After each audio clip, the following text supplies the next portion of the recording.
Alhamdulillah, summa alhamdulillah alladzi alafa baina qulubikum fa asbahtum bi ni'matihi ikhwana. Asyhadu an la ilaha illallah wahdahu la syarika lah wa asyhadu anna Muhammadan abduhu wa rasuluh.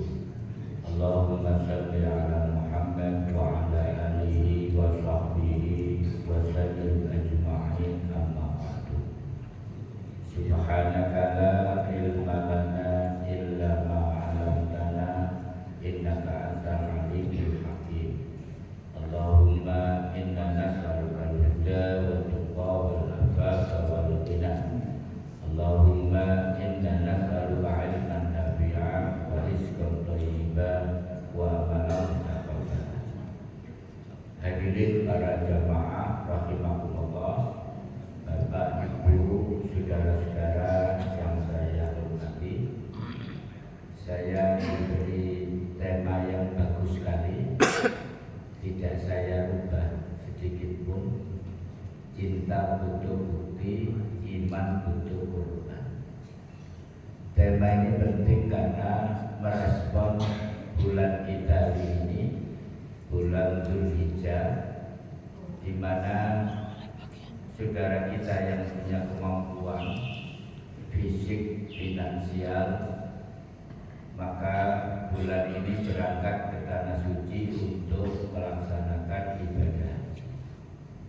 Bagi kita yang tidak berangkat, kita beribadah di dalam negeri, nanti ketemu Idul Kurban atau Idul Adha.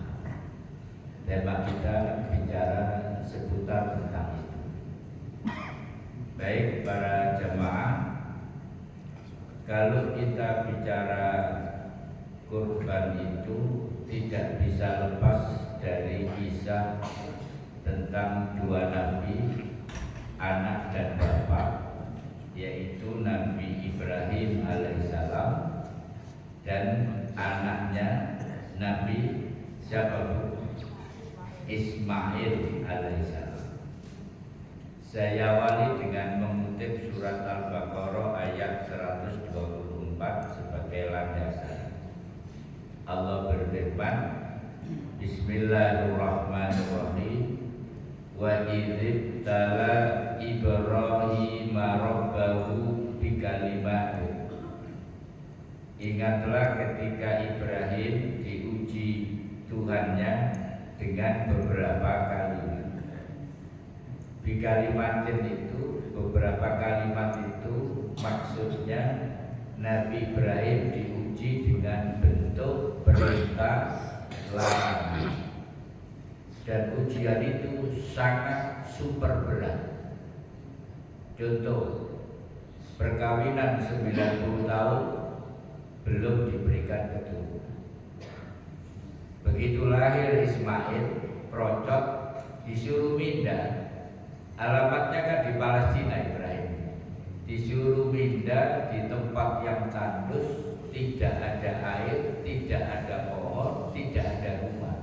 Namanya Baka. Baka itu nama lain kota Mekah. Bayangkan, anak yang baru lahir dan ibunya disuruh pindah di tanah yang gersang. Hanya dibekali 1 galon air, 1 kantong kurma. Begitu ditaruh, ditinggal. Kira-kira nek sampean ya apa? Gak ngono bojoku ngene nanya apa.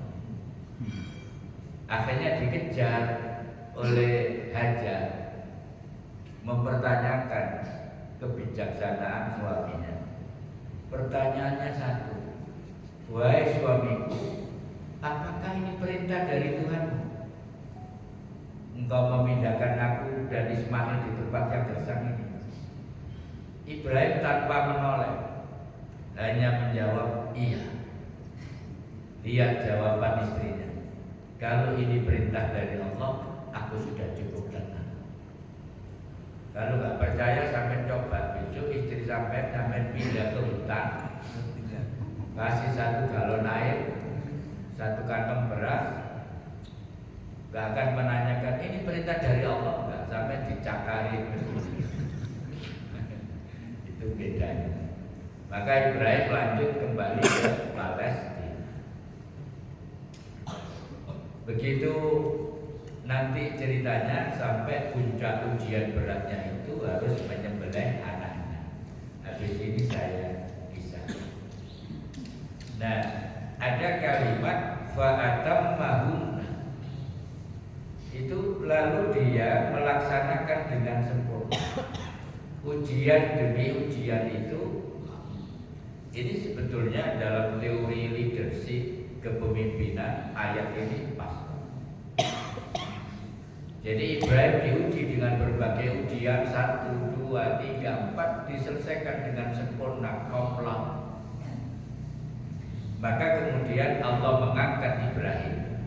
Qala, Allah berfirman, inni ja'iluka linnasi imama. Sesungguhnya aku menjadikan engkau sebagai pemimpin bagi seluruh umat. Allah mengangkat Ibrahim sebagai pemimpin bagi seluruh umat setelah diuji 1, 2, 3, 4. Maka dia akan jadi pemimpin yang efektif. Oleh karena itu antitesisnya, kalau ada seorang pemimpin kok ujuk-ujuk sekolahnya nggak jelas ijazahnya, track record ujiannya juga belum terbukti di tengah-tengah masyarakat, ujuk-ujuk nongol jadi pemimpin, saya yakin tidak efektif. Jadi ini ayat leadership juga. Dan ayat kita sebagai ayat, kalau kita ingin menjadikan anak-anak kita hebat di masa depan, harus syarat dengan ujian. Tidak dimanjakan dengan kekayaan. Ini bukti. Allah mengangkat Ibrahim setelah diuji. Istilahnya fit and proper testnya itu jelas gitu. Aku gak nyindir siapa-siapa dalam ceramah. Faktanya ini. Nah, lalu Ibrahim ini setelah ditawari jadi pemimpin, Ibrahim itu berpikir jangka panjang, future oriented.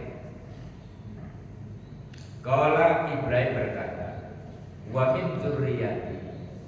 Itu kalau diterjemahkan agak panjang begini, ya Allah, kepemimpinan ini harus ada estafet keberlangsungannya. Oleh karena itu, jangan hanya aku yang menjadikan pemimpin, tapi anak cucuku juga jadikan pemimpin yang sama. Jadi berpikir jangka panjang, bukan pragmatis. Hari ini banyak orang berpikir pragmatis, yang penting periode ini aku dapat, persoalan nanti setelah saya. Itu pragmatis, tidak berpikir jangka panjang. Ibrahim berpikir jangka panjang. Oleh karena itu di dalam sejarah kenabian, kalau Bapak Ibu menyadari bahwa Ibrahim itu kan istrinya 2. Ini ada Sarah, ini ada Hajar. Hajar melahirkan dulu Ismail. Turun Nabi Rasul sampai Nabi Muhammad di sini. Di sini Sarah melahirkan Ishak Nabi. Ishak melahirkan Yakub Nabi. Yakub punya anak 12. Itulah Bani Israil. Sampai Nabi Musa, Nabi Isa. Sehingga 99% Nabi dan Rasul itu nasabnya ketemu pada Nabiullah Ibrahim alaihissalam. Dan Ibrahim disebut wa ala Ibrahim, dan keluarga Ibrahim, karena Ibrahim sukses mengantarkan keluarganya menjadi Nabi dan Rasul. Disebut dengan keluarga. Kan pernah saya sampaikan dulu di tempat ini. Innallaha astafa Adama wa Nuhan wa ala Ibrahim wa ala Imrana ala alamin. Ketika menyebut Nabi Adam dan Nabi Nuh, tidak disebut dengan keluarganya. Karena anaknya Nabi Adam dari pembunuh, anaknya Nabi Nuh kafir, istrinya Nabi Nuh juga kafir. Tidak memenuhi syarat untuk disebut menjadi uswatun hasanah, disebut pribadinya. Tapi Ibrahim disebut dengan keluarganya. Imran disebut dengan keluarganya. Wa ala Imrana, Karena Imran punya anak Maryam, Maryam punya anak Nabi Isa. Keluarganya sukses. Makanya ini menjadi pelajaran bagaimana nanti kita ini disebut oleh Allah dengan keluarga kita dan dimasukkan sekeluarga bersama-sama. Itu penting untuk direncanakan mulai hari ini, merencanakan masuk surga bersama keluarga. Baik, ternyata permintaan atau syarat Ibrahim ini dipenuhi oleh Allah. Qala, Allah berfirman, la yanalu ahdi zalimin. Doamu aku kabulkan, tetapi janjiku tidak berlaku bagi orang-orang zalim. Kira-kira begini, it's okay Ibrahim, anak cucumu jadi pemimpin, kecuali yang zalim, tidak bisa. Kira-kira begitu. Baik, ini pengantarnya bahwa bulan ini tidak bisa lepas dari Nabi Ibrahim. Saya potong karena panjang kisah ini, kisah yang terakhir tentang ujian yang terberat. Disebut dalam surat As-Saffat ayat 101 sampai 104. Saya nggak cukup ngasih terjemahannya, tergesa-gesa tadi. Fabasyarnahu bihulamin halim. Maka kami berikan kabar gembira kepada Ibrahim bihulamin halim, dengan kelahiran seorang anak yang soleh, namanya Ismail. Itu bahasa Ibrani sebetulnya. Ismail itu maknanya doa yang terkabul. Diserap dalam bahasa Arab Ismailah. Doa apa yang 90 tahun tadi loh, Rabbi habli minas sholihin. Ini 90 tahun buku ini. Ya Allah, berikan kepadaku anak yang soleh. Loh, Nabi 90 tahun belum dikabulkan. Lawa bukan Nabi, bukan Rasul, bukan wali. Potongannya kayak ini aja kadang jalur cuma itu sak-deksaknya. Inginnya berdoa langsung dikabulkan. Sopo kita ini kan. Ini pelajaran, kalau kita sabar, kalau berdoa tidak segera diijabah oleh Allah. Sabar, tetap berdoa. Jadi kelahiran Ismail, falamma balagha ma'ahus sa'ya, maka ketika Ismail sampai pada usia yang sanggup membantu bapaknya Ibrahim, tepatnya ini usia 11-12 tahun. Membantu bapaknya apa? Meninggikan Ka'bah. Ka'bah kan sudah hancur, dibangun lagi oleh Nabi Ibrahim. Lah kulinya itu Ismail. Nah, ketika Ismail tidak bisa membantu, ngantar batu bata Ibrahim yang meninggikan, maka qala Ibrahim berkata kepada Ismail, ya bunayya, wahai anakku tersayang. Anak itu tingkatannya gini Pak. Ada sobiyun, bunayya, rojul. Kalau sobiyun itu bayi. Tapi kalau panggilan bunayya, anak yang masih kecil, tidak bayi tapi belum remaja, remaja cilik, usia 11 tahun. SD kelas berapa? Kelas 5. Wahai anakku tersayang Ismail, ini sesungguhnya aku melihat fil manami, di dalam mimpi, anni adbahuka, aku menyembelih kamu. Tepatnya begini, wahai anakku tersayang, aku ini mendapatkan perintah dari Allah, tapi melalui mimpi. Dan itu 3 kali berturut-turut aku diperintahkan oleh Allah untuk menyembelih kamu. Kenapa Pak? Bu, kok tidak langsung dingesek Ismail? Jadi anak usia 11-12 tahun itu wawasan pikirannya sudah sempurna, bisa diajak berdialog untuk menentukan kebutuhan anak. Maka Makanya kalau bapak ibu punya anak usia kelas 5, kelas 6, kebutuhannya sampai jangan langsung belikan. Pandangan dia jadikan pertimbangan. Kamu pengen sepatu merek apa sih? Adidas, Nike, atau apa? Jangan langsung dibelikan. Dia aja, anak sudah punya selera. Kamu pengen baju apa? Anak saya lulus dari pondok itu minta sepeda motor. Tak tukar warna gak gelap. Enggak Bi, aku pengen CB. CB sing lawas itu. Karena ada komunitas. Begitu tukar warna gak gelap. Dia harus tukar. Ketemulah harga 11 juta. Digomolin merotol. Besok ini ganti, lusa ini ganti. Entek digawe memperbaiki sepeda. Tapi saya memberikan itu supaya dia berpikir enak sepeda lawas sama bedanya enak. Dapat kira-kira 2 tahun, nggak sampai 2 tahun. Wis putus asa. Wis enak bedanya nek ngene carane. Nah, beda saya jual rugi, saya belikan yang agak baru tapi tidak jadi dealer. Nah, nyaman, sepeda irit kemana-mana, nggak mau goan. Nah, tapi dia harus diajak bicara.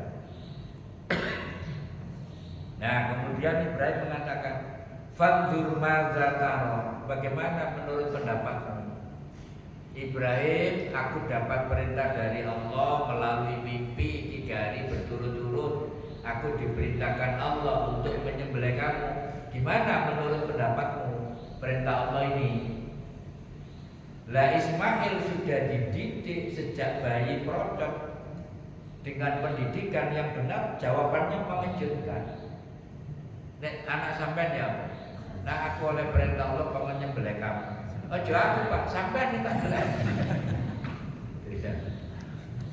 Ibrahim, Ismail menjawabnya indah. Qala Ismail menjawab, "Ya abadi, wahai ayahku, if'al ma tu'mar." Lakukan apa yang diperintahkan Allah kepadamu. Satajiduni, engkau akan mendapat di diriku insyaallah minas sabirin, jadi orang yang sabar.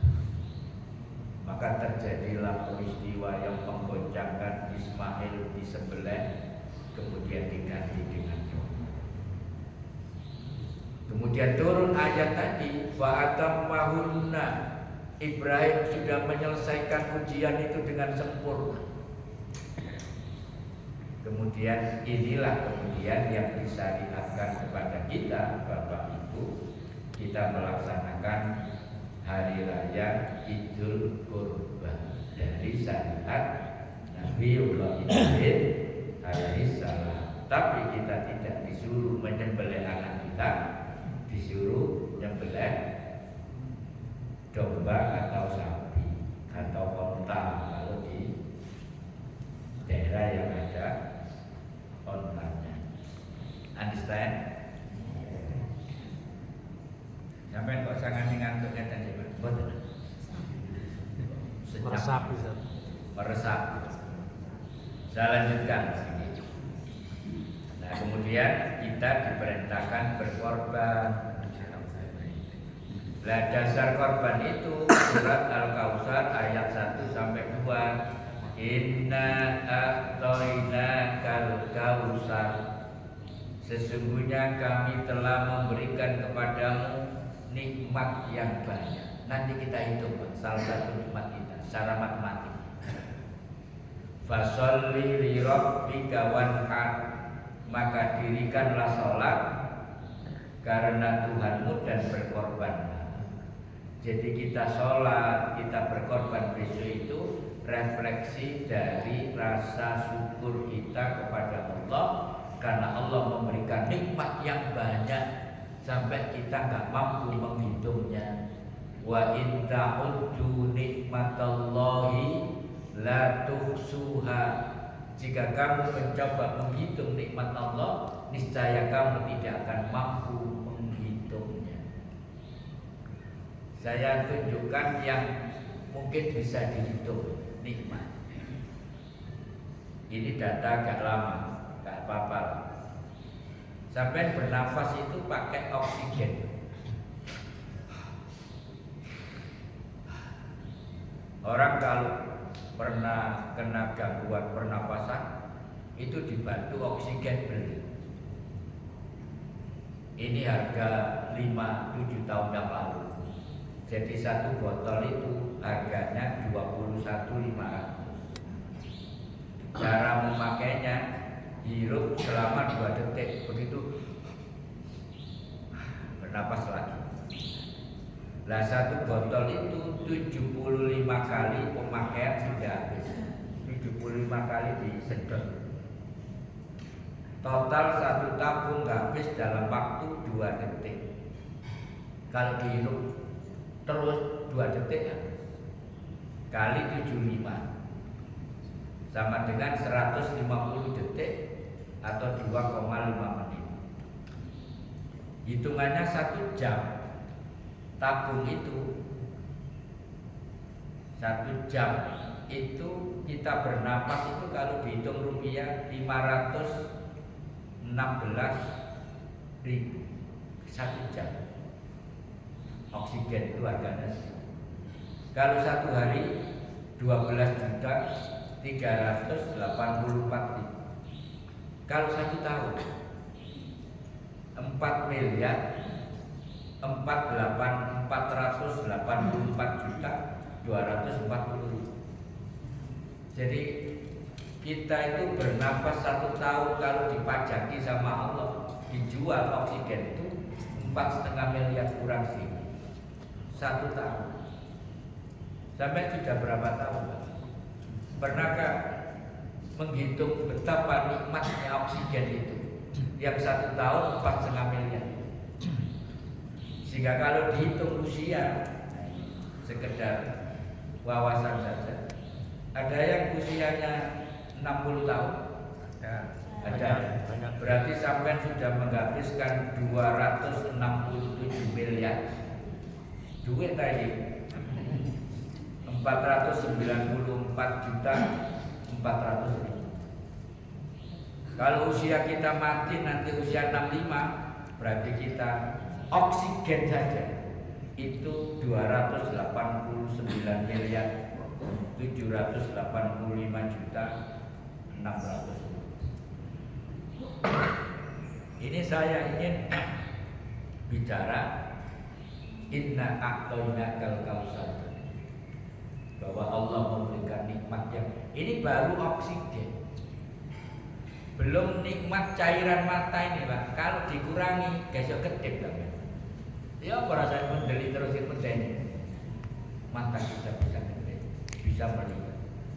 Belum lidah kita yang bisa merasakan iki pahit, iki asin, iki manis, iso enak. Lidah. Belum kalau kita bersin. Dalam teori kesehatan orang bersin itu Pak, matanya masih merem. Kalau nggak bisa copot, bayangkan. Dan bersin itu kalau di hidung kita ini ada bakteri yang nggak bisa masuk karena disaring oleh rambut yang ada di hidung. Ketika bersin itu lepas seluruh bakteri. Kita disehatkan. Makanya kita membaca Alhamdulillah Rabbil Alamin. Mau coba Pak? Betul ya? Ya, Alhamdulillah yang benar. Baru kita tambahin untuk doa yang jawab tadi. Yahdi. Soal bersin. Oh kalau begitu ujian sakit itu gak ada apa-apa. Saya sekarang ini diuji sakit itu belum sembuh. Habis opname 4 hari. Di tengah-tengah opname itu saya kena herpes. Dari udel ini putar sampai punggung separuh badan saya. Sakit herpes menyerang saraf kata dokter. Panas sakit. ceramah besok enak kena herpes. Ini ngomong kayak temu. Ini tadi saya minum obat nyeri sehingga bisa lumayan ngomongnya. Ini nanti kira-kira jam 6 harus minum lagi. Muka-muka ada makan paginya. Kalau nggak ada, masalah. Baik, saya lanjutkan. Jadi kesimpulannya para jamaah sekalian, mari kita syukuri nikmat dari Allah. Alhamdulillah saya punya mata yang bisa melihat. Alhamdulillah punya telinga bisa mendengar. Kalau nggak bisa mendengar gimana? Apa? Kan gak enak. Akhirnya dibantu Allah. Ini pendengaran saya masih sempurna, alhamdulillah. Alhamdulillah saya punya pekerjaan, bukan pengangguran. Alhamdulillah punya anak. Mudah-mudahan anak kita qurrata a'yunin, penyejuk pandangan batin kita. Karena anak itu ada yang tipologi anak itu ada 4. Al-malu wal banun zinatun fil hayatid dunya. Anak, al-malu wal banun dan harta menjadi perhiasan dunia. Tapi kadang menjadi ujian. Innama amwalukum wa auladukum fitnah. Kadang jadi musuh. Wa'lamu annama amwalukum wa auladukum aduwwal lakum fakhzaruhu, musuh. Lah yang top itu qurrata a'yun, anak menjadi penyejuk pandangan batin kita. Ketok anak itu senang karena anak kita soleh, solehah. Kalau nggak soleh, nggak solehah, senang.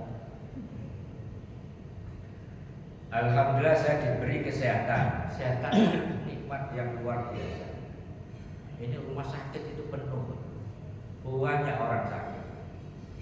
Lah saya itu diuji mulai saya lahir sampai usia ini, diuji opname itu baru sekali kemarin. Nggak tahu, tadi gak kerasa rumah sakit itu gak enak. Jadi waktunya pulang saya minta pulang. Bersin tadi saya jawab, sudah saya jelaskan. Alhamdulillah saya bisa merasakan sakit. Oleh karena itu berobat. Saya kan kalau langsung mati kan gak enak. Iya kan, sakit itu bagian dari nikmat supaya kita berobat bahwa ada virus di tubuh Anda. Alhamdulillah yang lain banyak nikmat yang kadang-kadang kita lupa mensyukurinya. Sampai ditegur di dalam satu surat itu kita ditegur 31 kali dalam surat Ar-Rahman. Wa bi ayyi ala'i rabbikuma tukadziban. Dan nikmat Tuhanmu yang manakah yang kamu dusta? Jadi belajar bersyukur. Alhamdulillah ala kulli hal. Saya lanjutkan. Nah, sekarang kita bicara korban. Nah, baru bicara teknis korban. Makna korban. Ini supaya nanti kita bersungguh-sungguh untuk bisa berkorban di bulan ini. Kata korban secara etimologi, secara bahasa berasal dari bahasa Arab qoriba yakrobu, kurban wa kurbanan, yang artinya dekat. Jadi qoroba itu mendekat, yakni mendekatkan diri kepada Allah dengan mengerjakan perintah. Yang dimaksud dari kata korban yang digunakan dalam bahasa sehari-hari dalam istilah agama juga disebut dengan istilah udhiyah. Bentuk jamak dari dohiyah yang berasal dari kata daha, waktu duha, waktu pagi, yaitu sembelihan di waktu duha pada tanggal 10 sampai dengan 13 bulan Dzulhijjah. Ada hari Tasrek. Dari sini muncul istilah Idul Adha. ini maknanya. Kemudian korbannya. Jadi di sini pentingnya menata niat Bapak Ibu yang nanti sudah korban ya, yang sudah merencanakan korban, ditata niatnya yang benar, yang tulus, ikhlas, lillahi ta'ala. Karena Allah berfirman dalam surat Al-Hajj ayat 37, la yanalallaha luhumuha wala dima'uha walakin yanaluhut taqwa minkum. Daging-daging onta dan darahnya itu sekali-kali tidak dapat mencapai keridhaan Allah. Tetapi ketakwaan dari kamulah yang dapat mencapainya. Artinya motivasi korban itu lillahi ta'ala. Itu berarti takwa kepada jangan dicampuri dengan niat-niat yang lain, terutama yang sudah haji, yang akan haji maksud saya. Saya itu pernah mendengar orang bercerita, orang kaya waktu haji Ustaz, gedung yang satu ini saya berdoa di bawah talang emas di Ka'bah.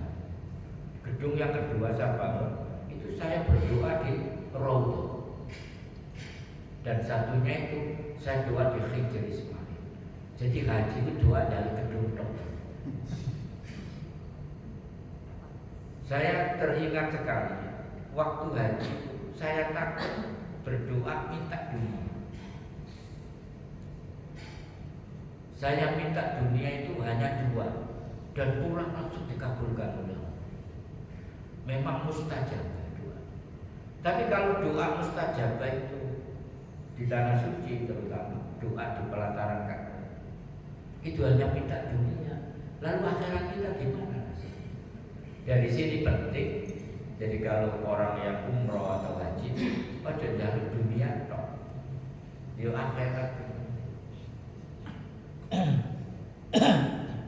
Saya minta mobil saya ganti, dibelikan orang saya mobil separuh. Ya mobil itu Grand Livina. Pulang haji dapat 1 bulan. Saya minta bisa bangun kos-kosan untuk hari tua saya. Ya dikabulkan oleh Allah. Wis aku jalur tok akhirat. Selebihnya minta akhirat. Lah ada orang yang minta dunia tok lali akhirat. Ya dikei, tapi akhiratnya nanti gimana? Lah korban kita itu kalau bisa ditata niatnya lillahi ta'ala, bukan karena. Baik, saya lanjutkan sampai jam berapa ini? Masih panjang. Ya. Nah, ini pengetahuan saja ya. Syarat-syarat binatang kurban. Kalau kita mau kurban, syaratnya ini terutama untuk panitia ya. Syaratnya minimal ada 3. Pertama, telah mencapai umur. Itu kalau dalam bahasa Belanda wis poe istilahnya. Kalau onta itu minimal usia 5 tahun. Kalau sapi minimal usia 2 tahun. Poel itu gigi gerahamnya sudah tumbuh. Kemudian kalau domba minimal usia 1 tahun sudah bisa dikorban. Kemudian yang kedua sehat. Pilihlah binatang yang sehat. Maksudnya tidak sakit, tidak stres.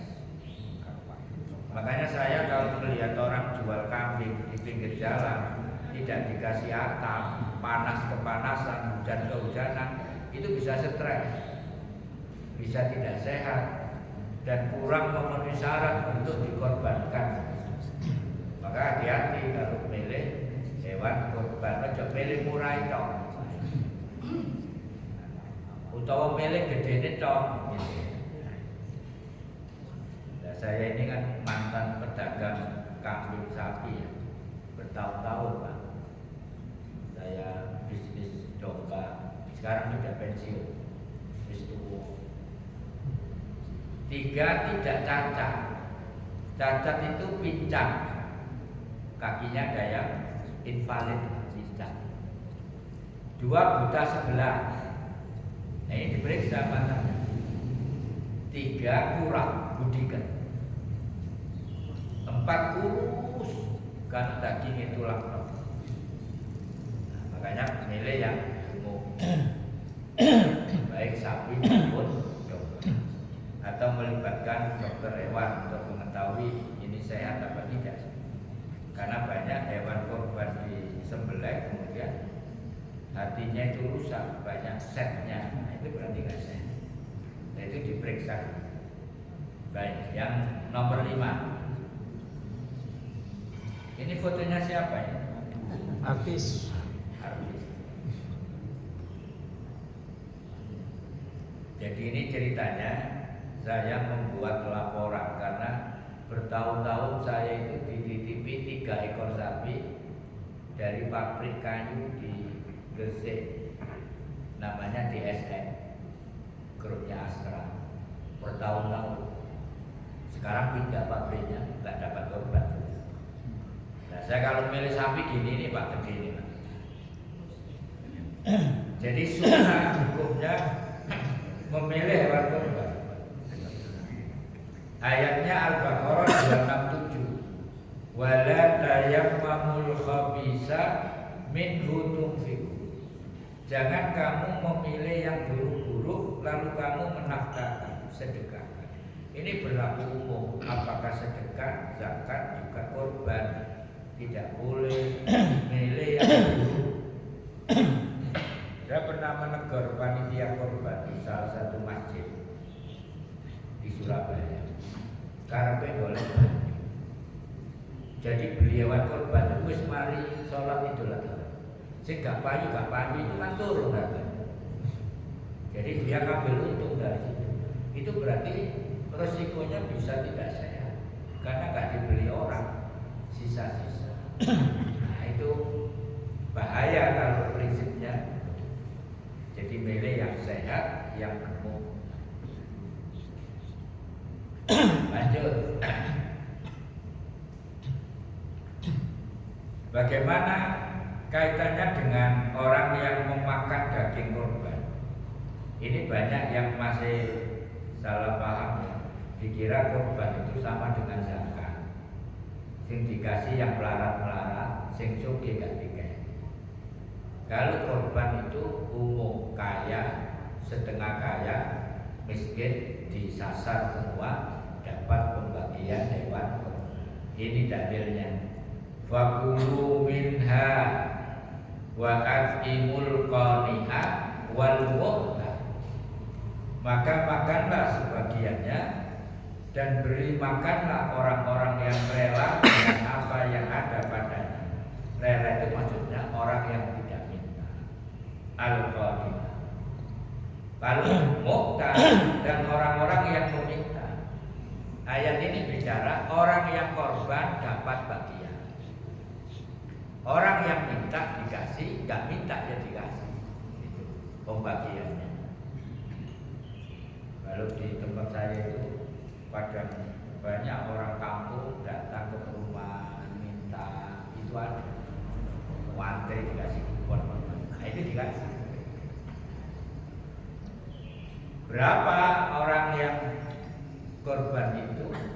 Nah, itu kebijakan panitia mungkin beda-beda. Ya jangan banyak-banyak yang korban. Aku kepala mas ya, sampil kanan kiri belakang. Entek ya sampai entok. Ya berapa? Kalau sini berapa? Dikasih berapa? Kepala sampil 1, mungkin kalau kambing. Ono sing daluman yang bagian 20 bungkus entek korban sampai jaluk kabeh. Jangan terlalu. Saya kemarin disambat di orang, Ustaz saya ini mau melatih tempat kerja saya itu korban nggak berhasil. Barangkali Ustaz bisa nambah. Di mana itu? di Pasuruan sana, pedalaman. Ya wis korban gue bawa sana. Nanti Ustaz minta apa? Wis gak usah jauh. Saya ini Ustaz banyak orang mirip daging ke rumah saya. Jadi aku sampai beli freezer.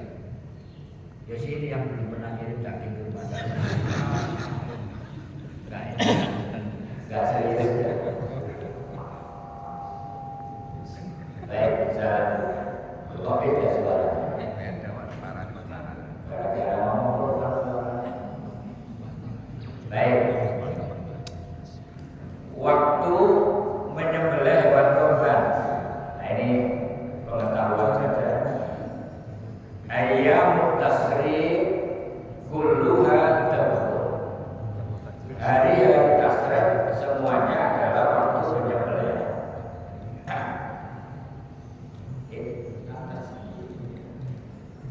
Keluar.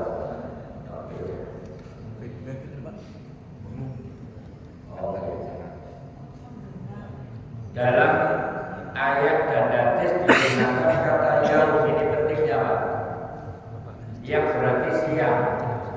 Jadi penyembelihan korban itu waktu siang, tidak boleh malam. Boleh bermimar, tidak boleh harus siang. Sedikit lagi, ini untuk panitia supaya dapat pengetahuan. Jadi bagaimana kaitannya dengan upacara? Ya, menyembelih. Kalau menurut dari sini, bagian korban tidak boleh diambil untuk ongkos jaga. Wa an Ali bin Abi Thalib radhiyallahu anhu qala amarani Nabi sallallahu alaihi wasallam anna aqwama ala kulli wa an ukassima luhumuha wa juludaha wa jilalaha ala masakin wa la utiya fi jizaratiha minha syai'an. Dari Ali bin Abi Thalib berkata, Nabi Shallallahu Alaihi Wasallam memerintahkan kepadaku untuk mengurusi korban-korbannya, membagi-bagikan daging, kulitnya, dan pakaian kepada orang miskin. Dan aku tidak diperbolehkan memberi suatu apapun korban kepada penyembelih. Maksudnya jagal itu nggak boleh diberi dari bagian hewan korban. Dia harus ada dari yang korban tadi. Misalnya kita kayak kulit jagalnya nggak boleh, kulitnya dibagi. Bahkan zaman Nabi sampai disertai pakaian. Kalau tradisi di Republik ini nggak ada sampai kasih pakaian, ya daging dan kulit. Nah kulit itu kalau dibagi nggak dimasak, kalau diiris ini misalnya, ya dikasih satu orang satu kulit penuh, terserah dia makan, dijual boleh karena sudah dikasihkan. Tapi nggak boleh untuk ongkos jagalnya ya. Mungkin plus jagal berapa? Kalau 3.500.000 turunan sapi, nanti tambah jagalnya berapa? Saya tuh bikin pelatihan Pak, pelatihan jagal. Anak-anak muda saya kumpulkan, saya datangkan jagal dari Krian, dilatih. Sekarang ada 10 anak di kampung saya itu laris manis, nyembelih, kuliti, memisah. Jadi oleh diakan itu dengan pelatihan ini, merobohkan itu namanya seger itu, sapi itu dirobohkan ijen, kelepek. Kalau sudah tahu ilmunya, nggak pakai tampar-tamparan, pelek, gedebuk baru diikat. Ada yang pakai tampar suwe, nah, itu ada ilmunya. Terakhir sebagai penutup, ya ada doanya, khizibnya. Ini paling penting dari materi ini, ancaman bagi yang tidak korban. Duwe gaya korban tapi gak korban. Ada nggak orang seperti ini? Banyak nggak? Sampai Ada di sini. Di sini nggak ada. Di Rusia ya banyak. Dan duwe isap korban, tapi gak korban emang. 3 juta sekarang tak tukar mesin cuci itu, tak tukar kulkas. Eman ini ancamannya. Maka lahu sa'atun, barang siapa diberikan keluasan oleh Allah, maksudnya ono bondone ono kayak korban, walam yudokhi, tapi tidak mau berkorban. Fala yaqrabanna musallana, kata Nabi, maka orang itu jangan pernah mendekati masjid. Kan keras macamane. Duwe iso korban sajane, tapi gak gelem korban, gak pantes nang masjid. Gak pantes jadi wong iman. Wong duwe kok gak gelem korban. Oleh karena itu korban itu diperjuangkan nabung. 1 tahun nabung masuk ke 1 juta ada tabungan korban. Itu menunjukkan kesungguhan bahwa dia ingin berkorban. Kan korban perasaan terus dia ngenteni daging. Karena itu takut keliwatan berkuit gak dikirimi. Kapok rasanya sampai suruh tidak berkorban. Keliwatan gak isi korban. Untuk melatih nabi kalau ini dirujuk. Jadi saya punya pengalaman spiritual di bulan waktu saya menikah itu ingin korban, gak mampu korban. Diam-diam istri saya menanggung selama 1 tahun. Bisa korban. Waktu anak saya lahir, itu istri saya nanggung sejak hamil itu nanggung. Saking kepinginnya akikoh. Saya hidup di rukun penanggal, tidak ada tradisi akikoh waktu itu. Jadi akikoh itu saya sendiri saya kampung. Untuk akikoh. Saya sampai nabung dapat 2 ekor kambing gede-gede. Ternyata anakku sing lahir wedok. Wedok kan 1 kambing. Tak dol mana sing situ. Kan jatah kok 1 kalau perempuan kan, kalau laki-laki. Jadi lalu saya berkesimpulan sesungguhnya orang itu semuanya mampu korban. Kalau di rekayasa dengan menabung, dengan kesungguhan, itu pasti bisa. Cuma orang itu tidak bisa korban itu memang niatnya kurang. Wes. Atau eman-emanan medit akhirnya tidak berkorban. Coba direncanakan. Setiap tahun saya ingin korban, jadi sudah menabung tabungan korban. Misalnya nanti ketika dan bulan Dzulhijjah kok kurang 500, kurang 700, nambahi kakek. Tapi ini langsung bulan ini langsung deal dicukup 3.500.000 untuk korban. Itu memang ada yang merasa berat. Tapi kalau sudah ditabung, insya Allah gampang.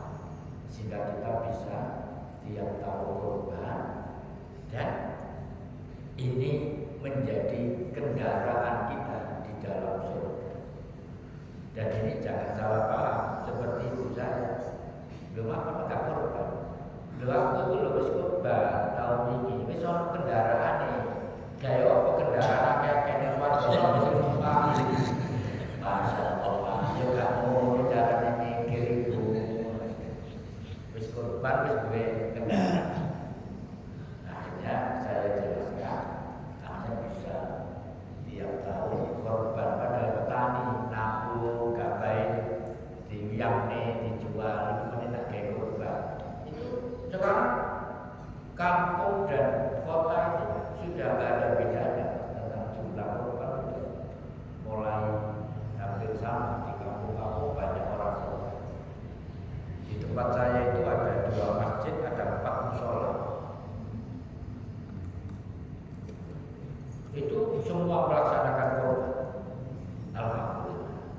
Di sini berapa ekor Mas? Sekali. Baru sekali. Ya mudah-mudahan tahun ini bisa kurban. Kemarin ada pengurus panti itu nyapa di saya, katanya sudah dapat 3 ekor sapi, belum kambingnya banyak. Baik para jemaah, mudah-mudahan tahun ini kita yang mampu bisa bertobat. Ada pertanyaan apa di sini?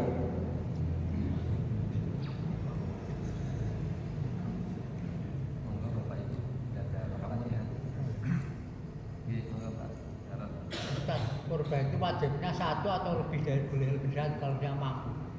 Ya boleh Mas. Nabi Ibrahim kalau korban 200 onta. Jadi korban itu 2 ekor sapi malah top marmo. Nek mampu, nek gak mampu sih mah. Nabi Ibrahim itu setiap tahun korban 200 onta. Makanya itu kan sesumbar tuh ceritanya. Wahai Nabi Ibrahim, banyak sekali korban tahun ini. Dorong 2 anak. Oh, ini nggak ada apa-apanya 200 ini. Cari Nabi Ibrahim. Seandainya aku punya anak, Allah menyuruh mengorbankan, tak korban. Ngomong-ngomong dorong 2 anak Ibrahim. Begitu dia anak Ismail ditagih oleh korbankan anak. Nah, ngono ceritanya. Jadi boleh 1, boleh banyak. Yang lain cukup? Oh, oke sekedar ya. Assalamualaikum warahmatullahi wabarakatuh. Waalaikumsalam. Mohon penyerahan dan untuk memantapkan kita sebagai seorang muslim. Karena akhir-akhir ini nampaknya Menteri Agama itu mengkriminalkan pada Islam, akan merubah. Contoh, sekarang pada bulan Idul Adha, Menteri Agama ini mengatakan akikoh dan kurban itu membuat ribet, ya kan? Makanya kalau memotong kurban itu di Amerika, orang-orang ini ditangkapi. Padahal kalau kita melihat hadis ini kan jelas, maka dalam syaratan dalam bukti falah kurban. Barang siapa yang mampu, lantas dia nggak kurban, maka janganlah mendekat pada tempat ibadah kami. Lah sekarang kok mau dirubah? Nah, ini. Yang kedua, di bulan Ramadan dulu yang gitu, zakat itu tidak populer, ya, padahal zakat itu wajib. Quran jelaskan barang siapa yang tidak zakat, termasuk orang kafir. Nah ini kok akan mau diremehkan ini. Nah, bagi saudara kami, kalau nggak kurang kepahaman, tentunya kan goyang imannya. Oh, Menteri Agama yang mengatakan gitu. Demikian Pak. Sambung saya mengenai ukuran mampu dan tidak mampunya berkorban itu Pak, ukurannya gimana? Ya, baik yang pertama, enggak bahaya Pak ucapannya Menteri Agama. Orang Islam sudah tahu kalau dia mungkin stres. Enggak ada yang terpengaruh karena yang diserang itu bagian inti ajaran Islam. Orang sudah paham zakat, korban, enggak akan terpengaruh. Memang agak lain menteri kita. Enggak tahu ya Menteri Agama enggak bermasalah semua. Ya enggak kabeh ya. Ini mau saya kan ya. Misalnya dulu artinya memang dia ini apa ya? Menteri Agama itu konon katanya selalu pesanan untuk mendiskreditkan Islam. Makanya diambil sing situ korupsi, sing ini aneh-aneh. Jadi nggak usah ditanggapi, malah doa. Nggak ada yang mereka juga ngomong-ngomong. Ojo mana Menteri Agama Prabowo ini nggak direken. Kasihan saya sampai MBG apa? Bermanfaat tidak. Lah ukuran mampu itu memang relatif. Ukuran saya lama di desa, jadi di desa itu sering menemukan orang-orang yang sebetulnya menurut kita tidak kaya, tapi korban. Janda di satu kampung hanya pekerjaannya memungut daun jati untuk bungkus pecel dijual di pasar, tiba-tiba korban. Jadi kalau ukuran normal ya bahwa dia punya kelebihan rezeki. Tapi kalau ukuran iman tidak ada ukuran orang korban. Itu tadi contohnya orang yang mengukur daun jati yang berapa penghasilannya dia bisa korban. Tapi ada orang yang kaya tapi juga tidak korban. Tapi ukuran normalnya ya memang dia punya kelebihan rezeki. Dipangan cukup, gak punya hutang, anak-anak bisa sekolah, dan sisanya ini bisa untuk dikumpulkan sebagai korban. Tak tunggannya sampai bisa korban kami, supaya kita punya kendaraan di dalam surga. Dan jangan khawatir, orang korban itu binatang yang belum disembelih, uangnya sudah diganti. Orang haji juga begitu, akan diganti. Orang umroh akan diganti. Keyakinan ini harus kuat supaya kita gampang melepas harta bahwa akan diganti bisa 100, bisa 700 kali. Oh, cara berpikir. Sehingga kalau sedekah gampang, enteng. Cukup. Kita tutup dengan doa kafaratul majelis. Oke, silakan. Waalaikumsalam.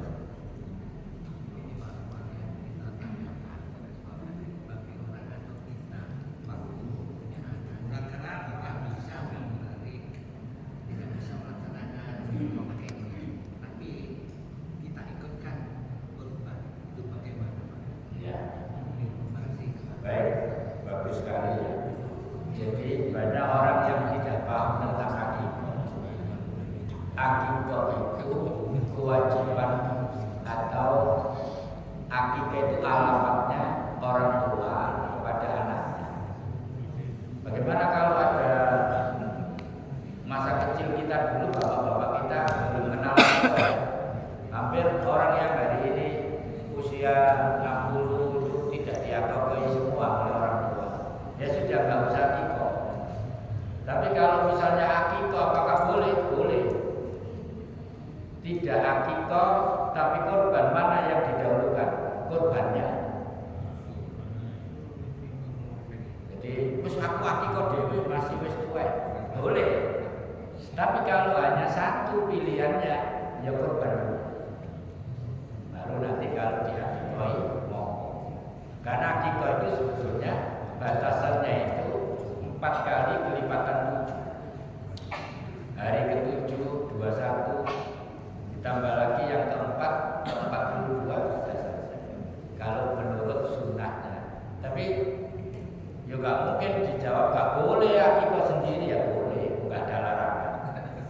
Tapi yang baik adalah hari ke-7 kelahiran jangan. Tudbahu yaumus sabi'i wa yakhruju rasuluhu wa yusab. Disembelihkan pada hari ke-7, dicukur rambutnya, gundul, rambutnya ditimbang dengan emas, disedekahkan, wa yusab, dan diberi nama. Itu dasarnya. Maksud Pak ini. Jadi kalau memang pilihannya hanya satu, duit pas gaya korban atau akikah korban, jelas kendaraan. Kita tutup dengan doa kafaratul majelis.